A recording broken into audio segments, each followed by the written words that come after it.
Paz Senhor, meus queridos irmãos, muito obrigado por estar aí. Estamos entrando no terceiro trimestre 2020, uma bênção que Deus nos concede, graças a Deus, né? Muito bem, nós estamos entrando na matéria da nossa lição Betel, transformando as adversidades em cenários de milagres e vitórias. Um tema muito propício, são lições de como os heróis superaram os desafios em tempos de escassez, guerras, angústias. Quem está assistindo a primeira vez, eu sou o professor Ronald, estou aqui para servir os amados. Hoje já vamos para a lição número 1, prosperando em meio às crises.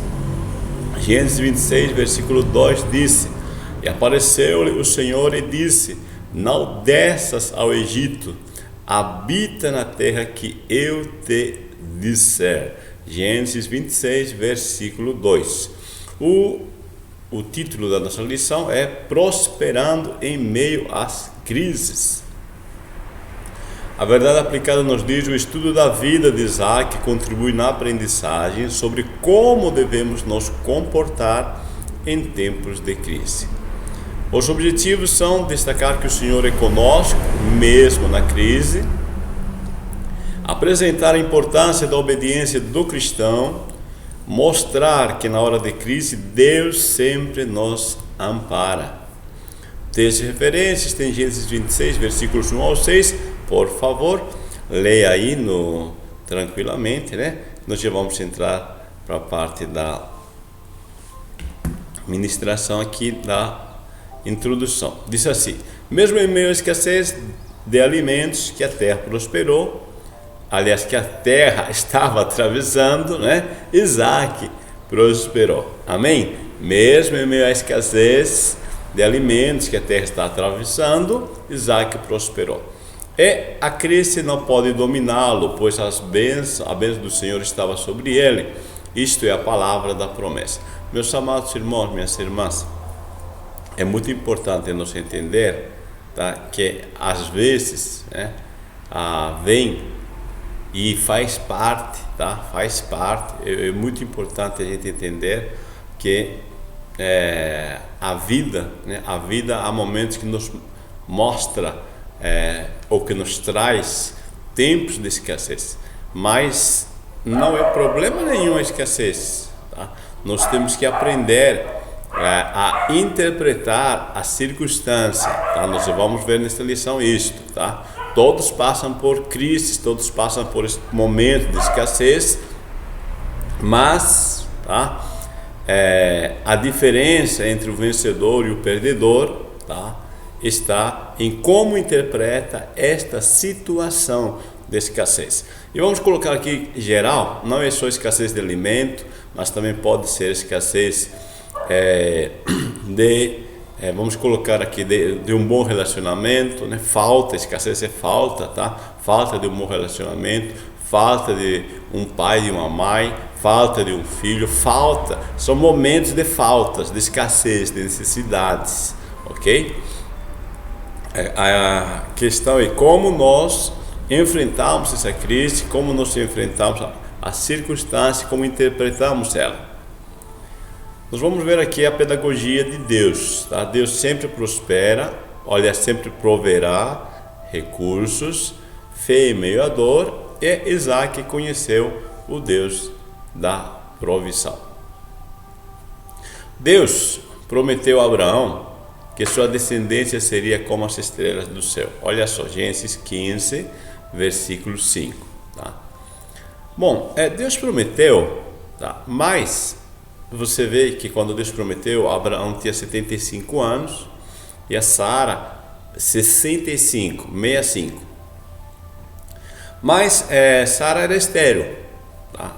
Abraão ainda estava dentro daquele contexto que eles viviam longos períodos. Abraão ainda estava no seu período que podia gerar filhos. Mas aqui, agora, quando vem a época do cumprimento, quando Deus volta a falar com Abraão, está acerca dessa promessa, né? Está Abraão com 99 anos e Sara está com 89, 10 anos mais nova que ele. Agora, Vem a promessa falando que ele vai ter o filho de fato, em Gênesis 15:5, que vai ter a sua geração, vai ser como as estrelas do céu, como as areias do mar. Só que aí nós temos, né, há duas circunstâncias, ou seja, a circunstância piorou do ponto de vista natural, porque Sara, já além de estéril, mesmo que não fosse estéril, já está velha, tá? Com idade de 90 anos, e Abraão já perdeu a virilidade de forma natural, tá? Eu quero que vocês percebam que há impossibilidade de ter um filho agora de fato, impossibilidade natural. É aí que entra Hebreus capítulo 11, versículo 11 e 12, que nos diz: por meio da fé, da mesma forma, a própria Sara recebeu poder para gerar filhos. Sendo assim, daquele homem já sem virilidade, nasceu uma descendência tão numerosa como as estrelas do céu. Tá? Isso aqui é a versão King James, tá? Para quem quiser verificar, tá? É versão King James. Mas isso aqui é muito claro, tá? Deus está mostrando para Abraão que o filho que vai nascer não é, tá? Essa promessa que vai se cumprir não é fruto de recursos naturais. Eu quero que você observe isto. Não é fruto de recursos naturais, de força natural, de poder natural, tá? É Deus que está fazendo, é uma ação divina. Então Deus tem seu tempo, tá? O como Ele vai fazer, para que fique claro para todo mundo que é Deus que está agindo. Porque se Sara tivesse tido o filho aos 65, né, e Abraão 75, talvez alguém diria: ah, não, é que a Sara não era estéril, tal, daria alguma desculpa, vamos dizer assim, daria um parecer que não foi Deus que fez, tá? Mas agora está claro aqui, é a ação de Deus. A fé em meio à dor. O Senhor ordena a Abraão que vá à terra de Moriá e lhe oferece em sacrifício seu filho Isaque. Então se levantou Abraão pela manhã de madrugada. Bom, meus amados, meus irmãos, minhas irmãs, eu quero que vocês peguem esse versículo de uma forma que motive vocês. Motive em relação a quê? Primeiro, que Deus fala, tá? E não muda, Deus promete e cumpre. Segundo, quando nós temos relacionamento com Deus, quando nós temos comunhão com Deus, tá? Isso nos leva a degraus de fé. Quanto mais nos aproximamos, quanto mais experiência nós temos com Ele, mais a nossa fé cresce. Há um ponto que Abraão, quando recebe esse pedido de Deus, tá? Essa mensagem de Deus: vá a Moriá e oferece ao teu filho, né? Ele se levanta de madrugada. Tá? Ele não tem dúvida nenhuma, tá? De que Deus sempre cumpre a sua palavra. E esta aqui é a questão, tá? Veja, Abraão cresceu na fé. Perceba uma coisa: Abraão deixou a terra, tá? Onde ele morava, onde estava estabelecido. Se fosse hoje, eu diria assim: ele está estabelecido com uma casa própria, ele tem terras, ele tem seu negócio, é um homem rico, próspero. Abraão era próspero, mas ele deixa tudo, vai abrir mão para começar do zero, tá? Então aqui já é uma ação de fé. Abraão, pela fé, deixou Ur dos Caldeus. Depois, outra questão de crescimento é que ele vai deixar a parentela. Ele tem que deixar todos, tá? Eu não sei se você já viveu esse contexto, né, de você mudar para outra cidade. Eu já vivi isso várias vezes, tá? Onde você vai deixar todos os amigos, todos os conhecidos, não somente pai e mãe, mas todos os conhecidos, né? A parentela de forma geral, sobrinho, tio, tia, né? E passa a estar numa terra estranha. Tá? Então é outra atitude de fé, outra atitude que ele tem de abrir mão é do sobrinho, que o sobrinho ele era como um filho para Abraão, porque Abraão não tem filho, Sara é estéril, vocês sabem, tá? E Ló era órfão, tá? Mas há um momento que Abraão abre mão, tá? É uma direção que Deus lhe disse para deixar toda a parentela de fato. Mas para frente você vai ver que Deus lhe orienta para também abrir mão de Ismael, que já é um filho, mesmo que é de Agar, mas é um filho.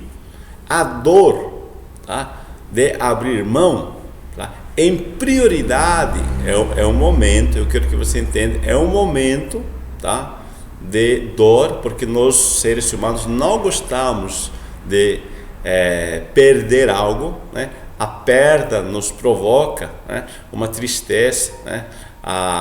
Nos faz sentir lá embaixo, né? Nos faz sentir que nós está faltando, né? E quando Abraão cresce em todos esses níveis, ele vai obedecendo, vai fazendo, eu vou dizer assim, cria uma musculatura, tá, espiritual. É Isaac, quando Deus fala assim, Isaac, eu quero teu filho Isaac, Abraão já está fortalecido, tá? Eu quero que você pegue bem isto. Deus vai pedindo as coisas para você, Deus vai orientando para você fazer algo segundo a tua medida de fé. Se Deus pediu, é porque Deus sabe que você pode, tá? Coloca bem isso em você. Se Deus pediu, é que Ele sabe que você pode fazer isso que Ele pediu. Deus pediu Isaac, Abraão se levantou, foi de madrugada e chegou-se, tá, ao momento dele efetuar aquilo que Deus disse. Amém? A fé, veja, como resultado de um relacionamento, eu quero que você pegue isto, tá?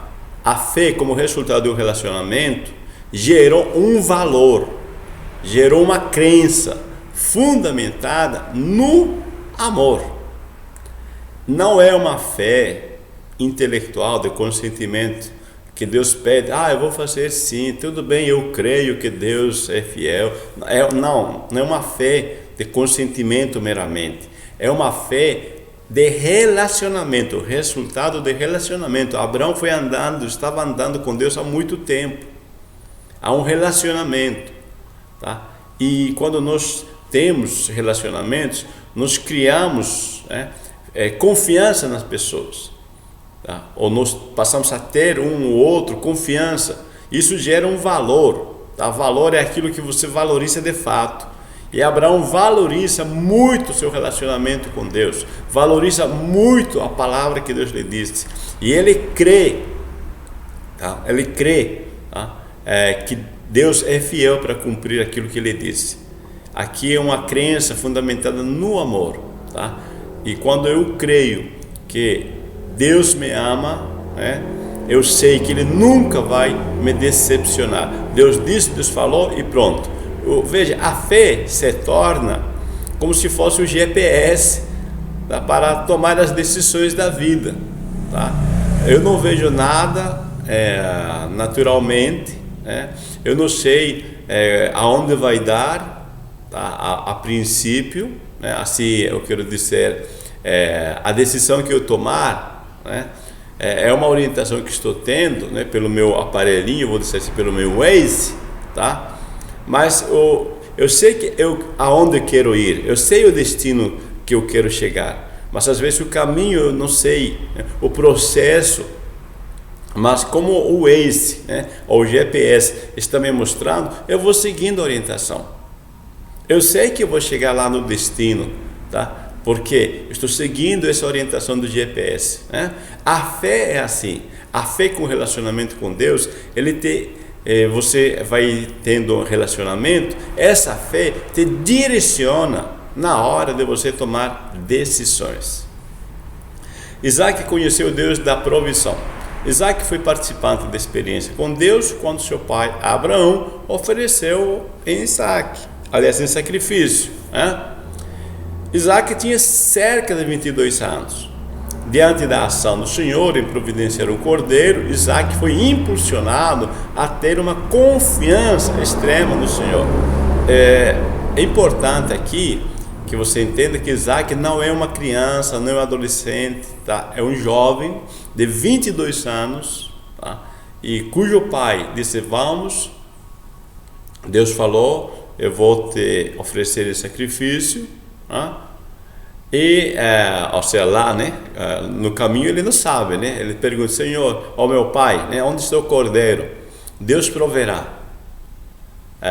Ao mesmo tempo, Isaac, quando chega lá, agora imagina você, tá? Se você chegasse num local, sendo Isaac, o pai prepara o altar, prepara a lenha e diz aqui: filho, deita aqui que você vai ser o sacrifício. Em nenhum momento você vê Isaac, tá, tentando fugir, tentando correr, ele olhando para o pai, interpretando o pai como um louco, né? Pai, você endoideceu, eu não vou morrer não. Tá? Não. Isaac obedece, porque o pai transmite fé. O pai sabe que Deus fala, Deus cumpre. Eu tenho certeza que Isaac sabia toda a história da vida dele, como Deus providenciou para que ele nascesse por milagre, e agora é o momento, tá, de obedecer o pai, independente das circunstâncias. E essa obediência de Isaac ao pai está gerando uma base para a fé. Eu quero que você entenda isto. A obediência, tá, ao pai gerou base para a sua fé futura, impulsiona Isaac a ter fé no Senhor. A crise chega para Isaac. Deus te faz prosperar em meio às crises, tomando as decisões em meio às crises e avaliação do cenário.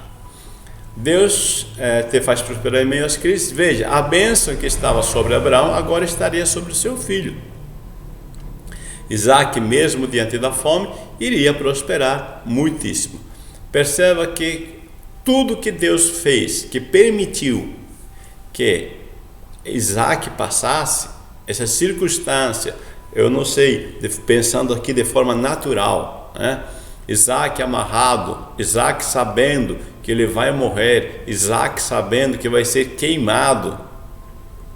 Eu creio que, de ponto de vista natural, Isaac estava com medo. Do ponto de vista natural, tá? Ser humano, né? Você está deitado, ver uma faca, ver o fogo que vai ser colocado, né?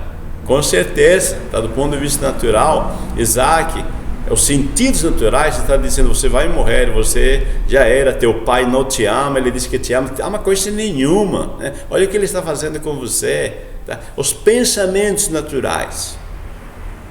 Mas a forma como se interpreta, que eu disse, é importante.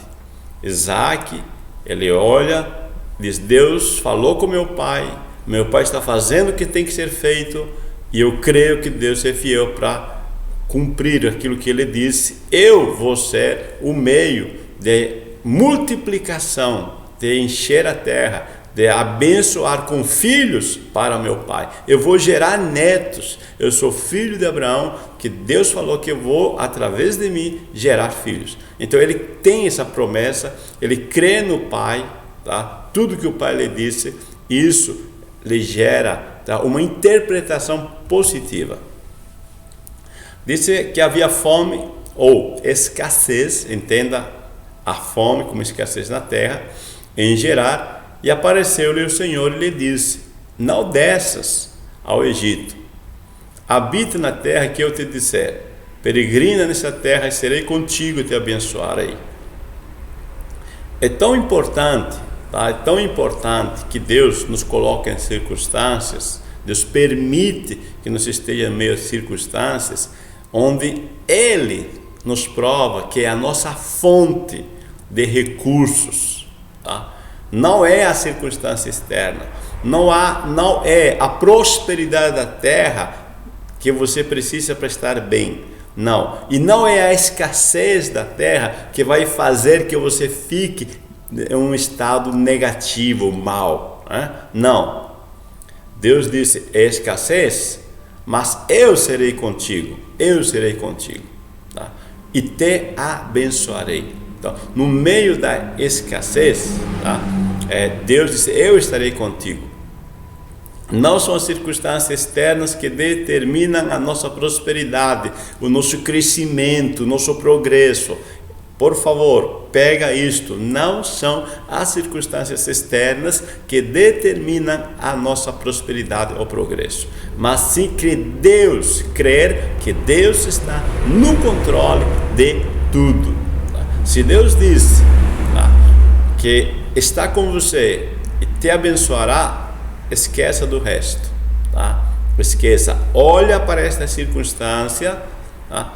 E agradeça a Deus porque você está nesta circunstância, porque nesta circunstância vai haver meios, vai haver oportunidades de prosperar. Não é o problema a circunstância, o problema é como às vezes nós interpretamos esta circunstância. Não são as experiências em si, tá? Que são negativas ou positivas, mas como interpretamos elas. Tomando decisões em meio às crises. Deus foi bem claro a Isaac em Gerar. E apareceu-lhe o Senhor e disse: não desças ao Egito, habita na terra que eu te disser, peregrina nesta terra e serei contigo e te abençoarei. Olha, eu repeti o texto aqui porque eu quero que você pegue esta questão. E disse Deus, e disse, tá? A nossa decisão, tá? As nossas decisões da vida, nos períodos de crise, devem estar fundamentados naquilo que Deus disse, na sua palavra. Muito, muito importante isso, porque, como eu disse, é como se fosse um GPS. Você está indo numa cidade, imagina que esteja chovendo, está cheio de neblina, né? O caminho está difícil, mas você tem um GPS, tá? O GPS, né, o Waze que seja, ou outro que seja, né, te orienta. Você não sabe o caminho, mas existe uma orientação, é a palavra de Deus. 2 Coríntios 5, 7 diz: porque andamos por fé e não por vista. Andamos por fé e não por vista. Ou seja, aquilo que Deus disse, tá? Ele é um fator, tá? Que é direcionador muito poderoso. Geralmente, você não vê o final, mas no GPS te mostra, tá? O final de forma virtual, né? Não de forma concreta, mas de forma virtual você está vendo, tá? Então creia, Deus está direcionando você, toma as decisões segundo a palavra. Avaliação do cenário. Era tempo de escassez de alimento, isso envolvia uma série de questões, empobrecimento, doenças, desequilíbrio emocional, entre outros. Veja, eu disse atrás já que as nossas experiências e o como interpretamos, tá? Eles criam os pontos de crescimento ou de limitação. Se eu olho para as circunstâncias que estou passando e eu já começo a pensar, né? Nossa, eu vou empobrecer, nossa, não vai dar para prosperar, meu Deus, vou ficar doente, meu Deus do céu, vai dar problema. Eu já estou entrando em desequilíbrio.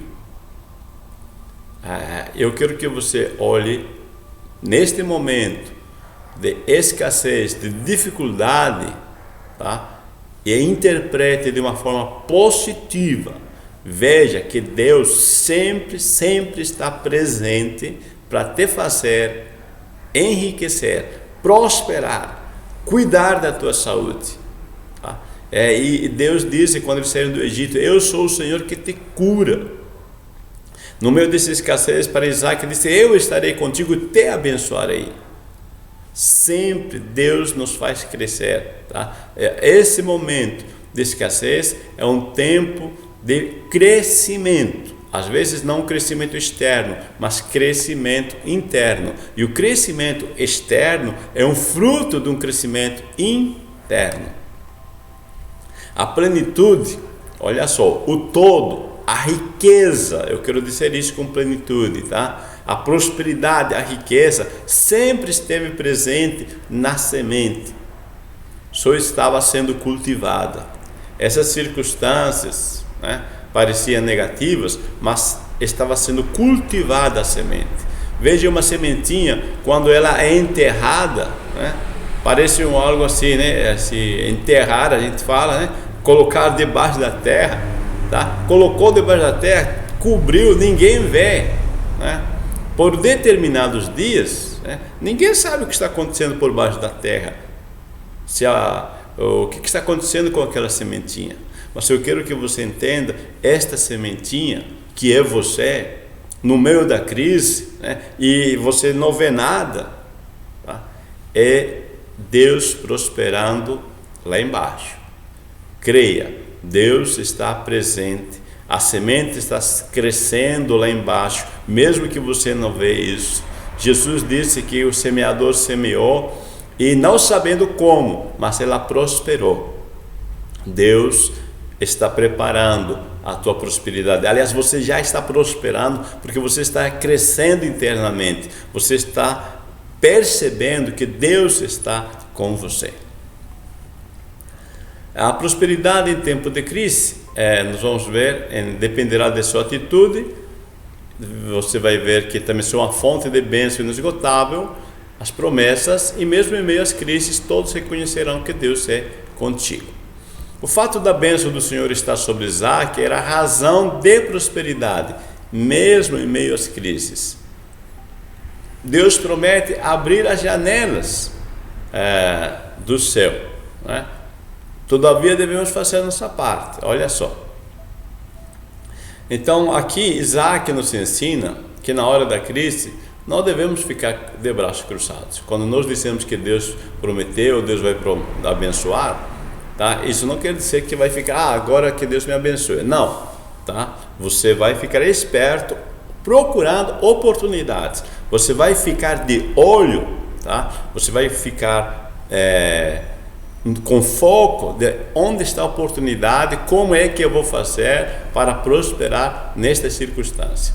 Você vai parar de pensar que não vai dar certo, que vai dar problema, que vou perder tudo. Não, você vai começar a olhar, procurando as oportunidades, porque Deus tem bênção para você. Deus vai derramar a chuva, vamos dizer, as janelas do céu, Deus vai derramar, né?